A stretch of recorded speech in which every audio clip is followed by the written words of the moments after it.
National analysts are all over the place on Oregon this year.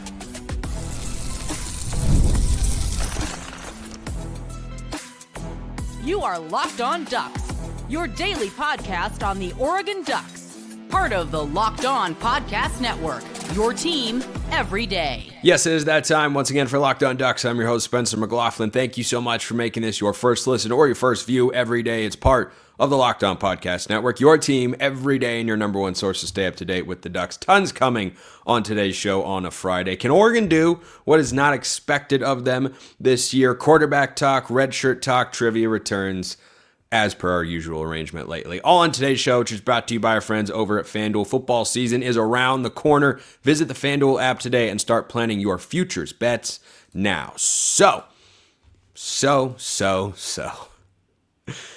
So many different opinions on Oregon that kind of makes them a team of mystery coming into this year, at least in the eyes of some national media pundits. So I was listening to Joel Klatt not long ago, who I bumped into at Big Ten Media Days, and he's a really good guy.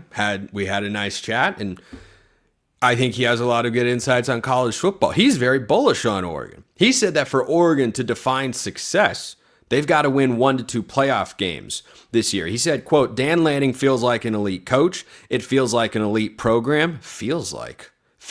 Come on, Joel. I get what he's going for, though. It feels like a program perpetually is going to recruit the players necessary to put them in this position, and they should be in the Final Four, and then talked about progress over regression and said they need to win 1 to 2 playoff games, get beyond where they were a season ago. And I want your thoughts. Drop them in the comments below. For this to be a successful season in your view, does Oregon have to get beyond the quarterfinals of the college football playoff? Let me know. Curious to see what you guys think for the preseason number 7 team in the country. And I'll have a bit of optimism on the Dante Moore front, but that was contrasted with a take I got from one of my Locked On Ducks insiders, courtesy of Stuart Mandel, who turned it into a Spencer scale of agreement question. Stuart Mandel picked Oregon as the top 10 team most likely to finish unranked.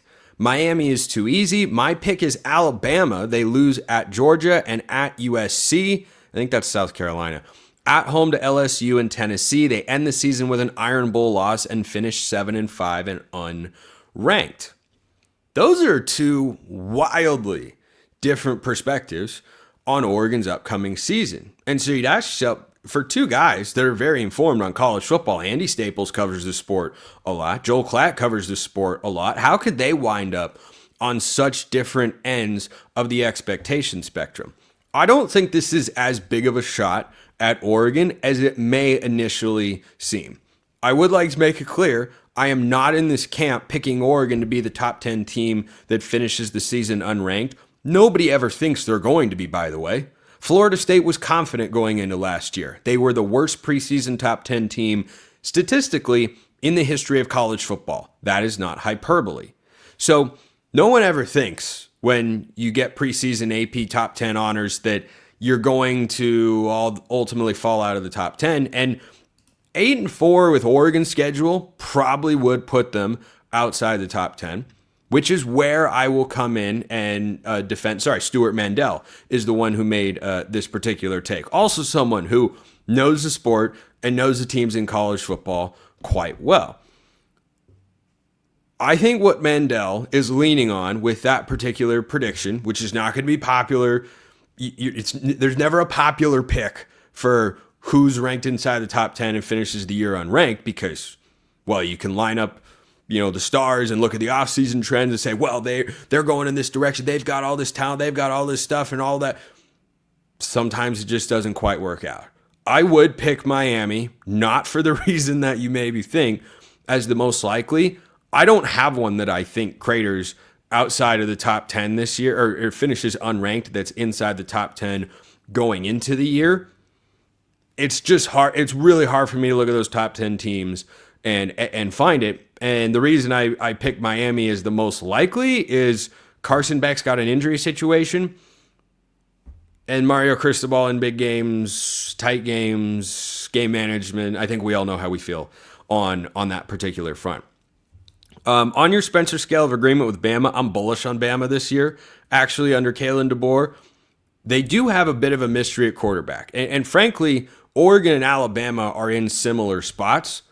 They have former 5-star recruits that have waited their turns to be starting quarterbacks for head coaches who have proven to be among the very best in the entire sport.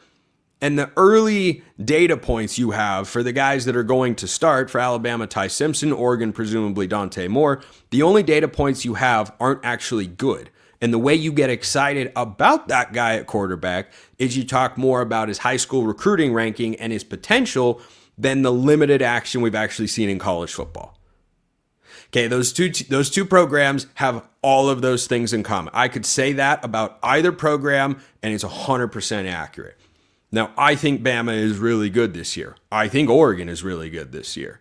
So, Bama being the preseason team, if Ty Simpson isn't any good, Kalen DeBoer has to have good quarterback play. He won at Fresno State with Jake Haener, NFL quarterback. He won at Washington with Michael Penix, NFL quarterback. So, if Ty Simpson isn't that sort of guy, sure. But I like Alabama a lot and think they go to the SEC championship game and at least the college football playoff.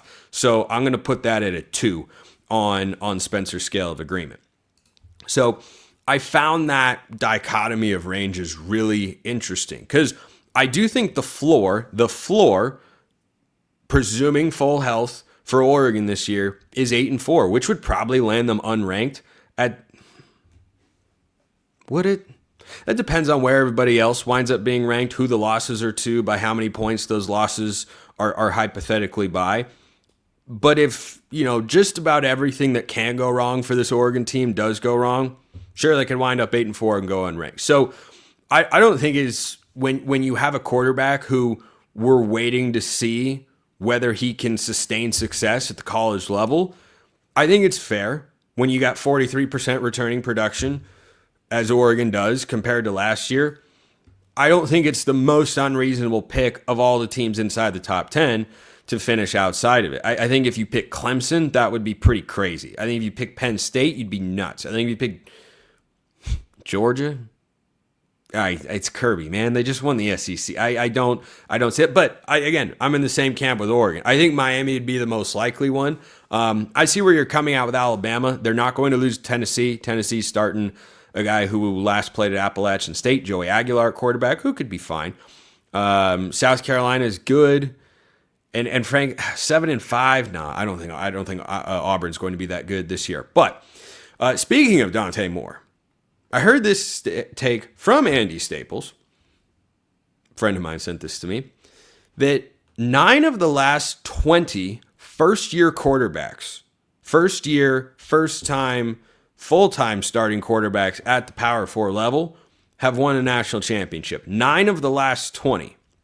Now, that trend has started to go away when you go in the last 10 years compared to the last 20, because in the last 10, that number is 4, but it's actually 3, in my view, because Jake Coker was a first-year starter, kind of like Dante Moore, at Alabama, where he'd waited for a couple of seasons, played sparingly, and then boom, he goes out and dominates. Trevor Lawrence, true freshman in 2018.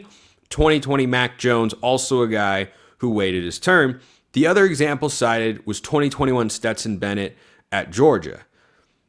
Bennett had played a lot more college football, not all at the Power 4 level, but he was at Georgia, left, started at a JUCO, came back, played a little, started 5 of 10 games, and then in 2021 was a starting quarterback to go win the national championship. So he was a lot older and more experienced than Dante Moore, so I don't think that's an exact comparison. But even then, I wouldn't have thought it was 9 of the last 20 were first-year, first-time, full-time starting quarterbacks.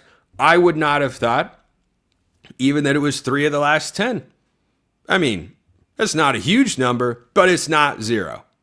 So if you're hoping Oregon gets in that national championship picture, which I'll talk about more on, later on today's show, historically, not unprecedented, but still a difficult task. So, was that enough for a first segment? I think so. Let me know your thoughts in the YouTube comments. Hit me up on Twitter, all of that good stuff. Can Oregon do what is not expected? I talk about that and a lot more coming up next.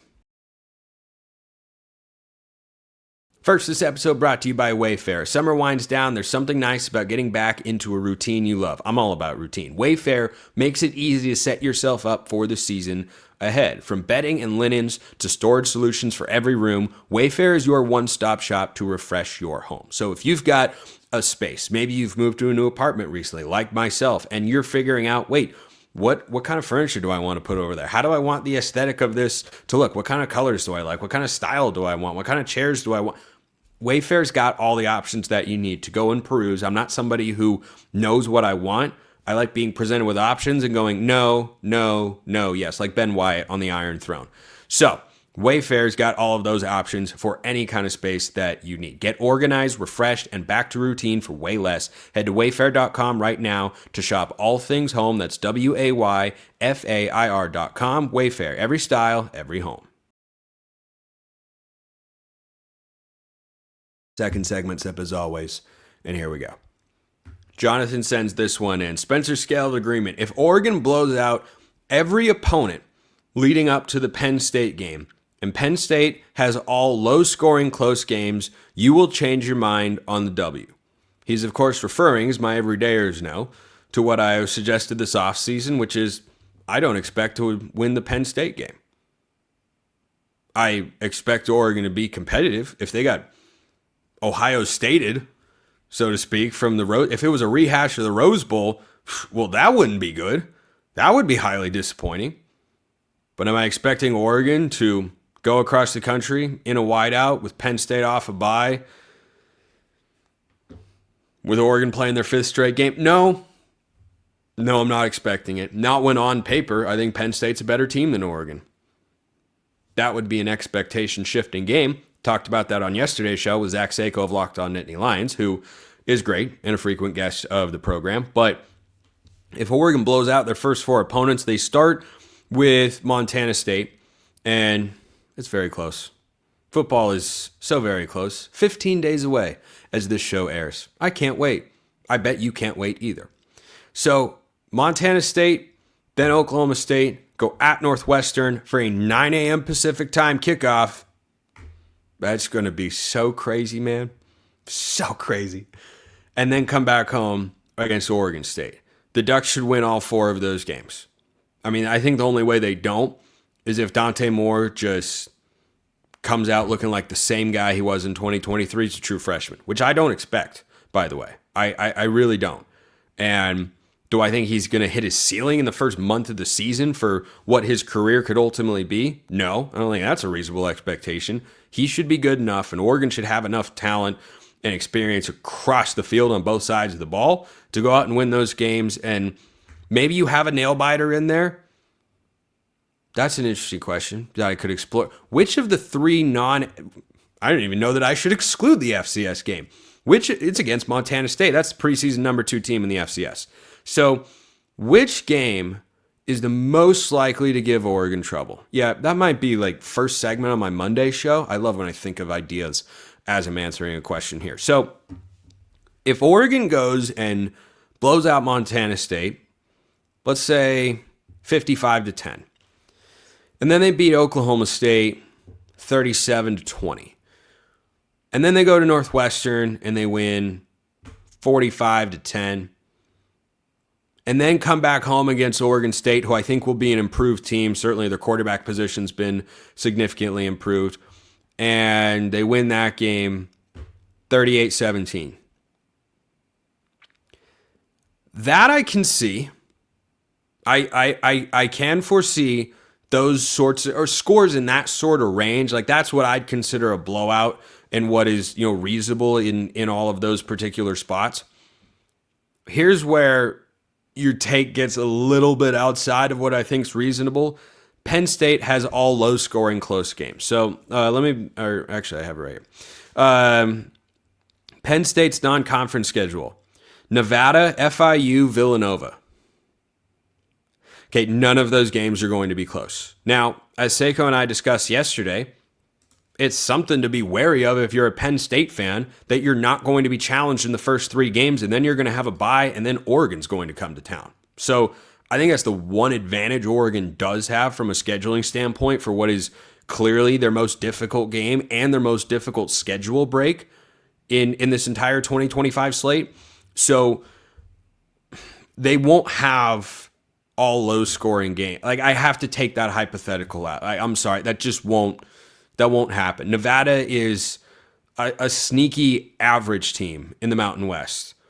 FIU is in Conference USA. One-time head coaching destination of Mario Cristobal, by the way, if you didn't know. And Villanova is an FCS school. So none of those are going to be close. But the second part, yeah, Oregon go blow them out. Will I change my mind and get to a win? If Penn State is legitimately struggling, perhaps, though the 2023 Pac-12 championship game stands out as Oregon's been playing great, the other team has been struggling, and then Washington won the game anyway. So if they blow out I don't think it's impossible that Oregon wins the Penn State game, to be clear. I have been consistent I don't expect them to, but this isn't, Oregon, Georgia, game one of the Dan Lanning era. I never would have picked Oregon to win that game. There are other scenarios where Oregon covers and it's not 49-3, but I don't know how in Dan Lanning's first career game as a head coach against his former mentor with all these new players and whatnot, first time Dillingham was calling plays, I don't know how I could have ever gotten into the mindset, yeah, Oregon's winning this game. I wouldn't have been being serious. I would have been trolling. And my everydayers, hopefully, no, I don't do that. So, Oregon would have to show me a lot in those first 4 games. I'll give this a 6.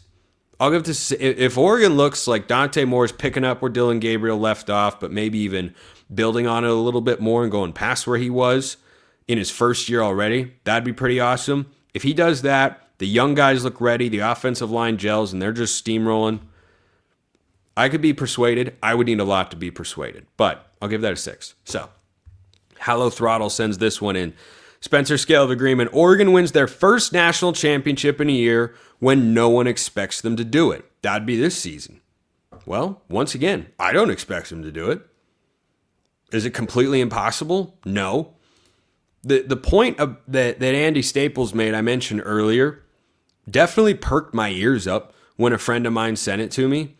9 of the last 20, kind of a different era. When you're talking 2 decades ago, like 2 decades ago, that's pre-Chip Kelly. Not pre-Chip Kelly, the head coach, pre-Chip Kelly, the offensive coordinator at Oregon. So that's a tough comparison to me. But still, we'll call it 3.5 out of the last 10. Trevor Lawrence went on to be the number 1 pick in the NFL draft. Mac Jones was overdrafted, was on an Alabama team that was one of the best this century and had a Heisman Trophy winner at wide receiver. And then Alabama again with Jake Coker in 2015. I think what those teams have in common, all those quarterbacks played very well. I think Lawrence was the only Mac Jones was a Heisman finalist too. Stetson Bennett was a Heisman finalist in 2022, not 2021. I think what those teams have in common that I would be absolutely over the moon thrilled if Oregon were able to pull off this year is they had good quarterback play, but it was the rest of their team that was great. In 2015, Jake Coker, I believe, was handing the ball off to Derrick Henry. Mac Jones was throwing the ball to Devontae Smith. Trevor Lawrence was the guy. That was a dude. He's also a generational quarterback prospect, and Dante Moore, insanely talented, does not have as much hype as Trevor Lawrence did. And then Stetson Bennett in 2021, those Georgia defenses were historically great in the history of college football. So, where am I at? This is basically how it's written. My Spencer Scale of Agreement that Oregon wins the national championship this year. There's not a dominant team in college football the way I think there has, but Clemson could be really good. Really good. Penn State could be really good. But the James Franklin question looms. I believe in him, but I'd pick Clemson over Penn State to win the national championship. Texas has got a first-time starting quarterback. Same logic applies, though. If that stat that I listed from Andy Staples has got you fired up about Dante Moore, well, you'd have to say the same thing about Arch Manning, who was in the same class and is also incredibly talented. So the college football landscape being more open the last couple of years than it has been in the past, where, the SEC champion's not just going to dominate everybody. I mean, last year in the playoff, for goodness sake, the SEC champion, Georgia, got bullied by Notre Dame. That doesn't usually happen. So 2.5. I'll give you. I was going to go 2.5. 2.5 on Oregon winning the national championship this year. You ask me that question 1 year from now, that number is going to be a lot higher. Can't wait for that. So, we've got more trivia to get to. We've got more takes to get to, because what if Dante Moore is one and done at Oregon? First, this episode brought to you by our friends at FanDuel. August 26th is officially FanDuel Futures Day, a brand new holiday for football fans who live for bold predictions and preseason hunches. For just 24 hours, FanDuel is giving you NFL deals on season predictions. So whether you're calling your MVP, eyeing a long shot division winner, or ready to crown your Super Bowl champ or national champ before week one even kicks off, this is your moment. So anything you want college football related, anything you want Oregon related is over there. You've got lines for individual games. The initial lines are actually moving away from Oregon. They're not as big of a favorite against USC or Washington. They're more of an underdog than they were at the opening line against Penn State. If you think that's value, if you think Oregon's undervalued by the books, hey, you can go bet them at FanDuel.com. Visit the FanDuel app today and start planning your futures bets now, because Futures Day is one day and one day only. FanDuel, play your game. So, Nathan sends in this Spencer scale of agreement take. Here's an SSA for you. If Dante goes pro after this year and Stein gets a head coaching gig elsewhere, Novosad says peace out and follows Stein. Ooh. That depends entirely on what job Will Stein is taking. First of all, I would not hate for Oregon to be in this scenario. If Dante Moore is going to the NFL after this year, he is outperforming my expectations. The Ducks are, I think, at least getting to the national semifinal with that level of quarterback play. And he might be a Heisman finalist, which again, I think is possible, but I don't expect. That hope and expectation are two different things. I always hope Oregon is in the national championship picture in a legitimate way. Last year, I expected them to be. This year, I kind of expect them to be. It's a little different. But I always hope, of course. If Oregon goes out, wins the national championship this year, you're not going to hear me saying, well, I wish they'd done it next year so I sound smart. No, I won't care. Of course, go out and win it.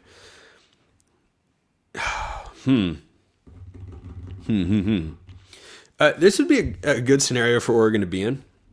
Oh, my mic's been crooked for a long time. That's going to bug me when I go to sleep tonight. Is because if Moore goes pro, Novosad would be the heir apparent as Oregon's starting quarterback. Is Will Stein getting a job that is more high profile than Oregon that Novosad would want to go start at? Maybe he would value the connection with the guy who recruited him out of high school and has coached him at that point for 3 seasons of college football as a backup quarterback. Maybe he'd like that. I cannot imagine what job would come. Like, if Billy Napier gets fired at Florida, would they hire Will Stein? I mean, he's regarded, of course, as one of the top coordinators in college football offensively. But man, I don't know if they would go out. That doesn't feel like the hire they would make. If he were to go to a spot like that, sure. But if Will Stein is going to a Big 12 job or a high-level Group of 5 job, no, if I'm Novosad, I'd stay at Oregon. You have a relationship with Dan Lanning, too. It's not like those two guys have never spoken before. So Novosad follows Stein. No, I think Novosad only follows Stein if Dante Moore stays for 2026 and Will Stein gets a head coaching job somewhere else. He might bring Austin Novosad with him. I'd be rooting for both in that hypothetical. So to your SSA, if Dante goes pro and Stein gets a head job, Novosad says peace out, 1.5. And I'm giving you the half just in case Will Stein does land a higher profile job than I would expect. So yeah, that'd be an interesting scenario. And by the way, Oregon's quarterback depth would still feel pretty good. You have Bryson Beaver coming in as a true freshman to be behind Achilles Smith Jr. and Luke Moga, who would probably have a spirited battle in spring and fall camp next year. So that'd be kind of fun to cover and discuss on the show. I don't want to think too far ahead. This season's almost here. Frank sends this one. Hi, Spencer. Do you think Trey McNutt redshirts, and which freshman do you think redshirt? Lanning indicated he'd be able to come back this season. Would that result in him redshirting? I'd probably think so, because you can play in 4 regular season games and postseason games and still have a redshirt, which is a good rule for players, that they can get a little experience but not have to burn a year of eligibility. You know, it used to be you have to sit the entire season, but I think it's probably more like, would McNutt see the field coming off an injury in more than 4 games? I don't think so. Like, maybe. I'd probably put it at a 7 Spencer scale of agreement that he redshirts. As for the rest of the freshmen, let's go player by player. So 18 guys to look at here, since JKS, Jaren Kiave Sangopolotele, is at Cal, where he was always supposed to wind up. So Dakorien Moore, wide receiver. No, he's not redshirting. Na'eem Offord, defensive back. I don't think so. Brandon Finney, also a corner. I would lean towards redshirt. McNutt, probably. Dorian Brew, corner, redshirt. I would think redshirt. Zaire Addison, offensive line, almost definitely a redshirt, along with Zach Stastowski and Douglas Utu. I don't think there's room for a true freshman offensive lineman. It typically takes a while to get your body in shape.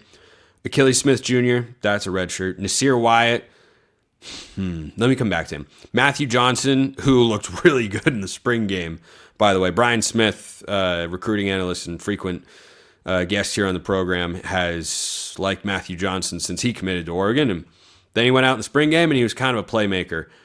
I think he and Toby Hastrup both along the defensive line are a year away, so I'll lean redshirt for those 2 guys.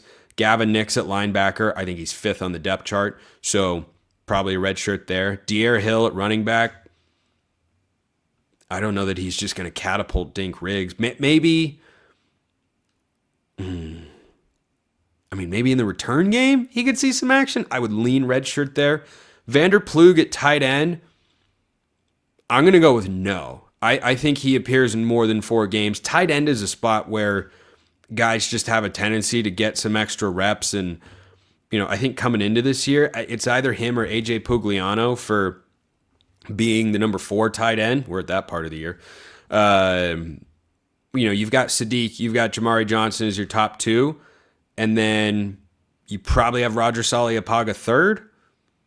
But then you have either Vander Plug or AJ Pugliano. We saw Plug look pretty good in the spring game. So I think slightly more likely than not, he doesn't redshirt, but it's also possible the depth they have. If Pugliano's ready, then perhaps. Dimitri Manning, offensive lineman, redshirt. Jordan Davison, running back, redshirt. Cooper Perry, wide receiver. I think he redshirts as well. So the guy I got to come back to is, who was the guy? Oh, Nasir Wyatt. So my favorite tape of anyone in Oregon's class of 2025 is Nasir Wyatt, without question. I mean, there are a lot of guys that are impressive, but I love Nasir Wyatt. Is he ready this year with a loaded edge room? You've got Elijah Rushing, you've got Ashton Porter, Mateo Uyunglele, Tatum Tuioti, Blake Purchase. Does he crack that lineup already? He probably redshirts. Probably. But I can't say that with 100% certainty because he could be a pass rush specialist sort of guy because, man, he's so quick and twitchy off the edge. Okay, we're running a little long, so let's get to trivia here. So last week the last show that had a trivia was a subjective trivia about the best NFL careers. I thought I had some pretty good names in there. The ones I got sent the most for, hey, you should consider these guys too, or they also had great careers. Ahmad Rashad was number 1. Mel Renfro was another, who's in the Pro Football Hall of Fame. Jonathan Stewart, really, really good NFL career.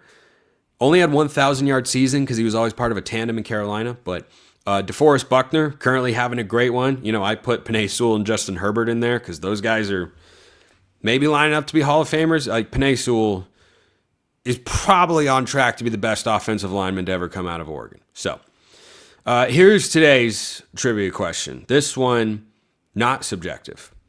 There have been 10 college football playoffs, excluding 2020, using the 5-11 model last year. Last year would have been 5+7, since there are only 12 teams. A 6/10 plan previously, and the committee's final rankings. How many times would Oregon have made the playoffs? So if they expanded to 16 teams? Oh, I see what you're saying. If they'd had 5+11 last year in a 16-team playoff and 6-10, gross, previously, how many times would Oregon have made the playoffs? So I should be able to figure this out. They made it in 2024, obviously. 2023 would have made it. 2022, Pac-12 runner-up. Sorry. 2021, Pac-12 runner-up. Win at Ohio State. I bet you 2021 gets in. 2022 at 9-3. No, I think that Beaver game knocks him out of the playoff. 2019 gets in. 18 does not. 17 does not. 16 does not. I bet you 15 gets in. I bet that 2015 team could have gotten in with Vernon Adams, even at 9-3. I think that 9-3 was a little bit stronger than 2022. So I will say 5 times. And then they made it in 2014, of course. So 6 times total. I'll go with my number is 6. Can't wait to hear the answer.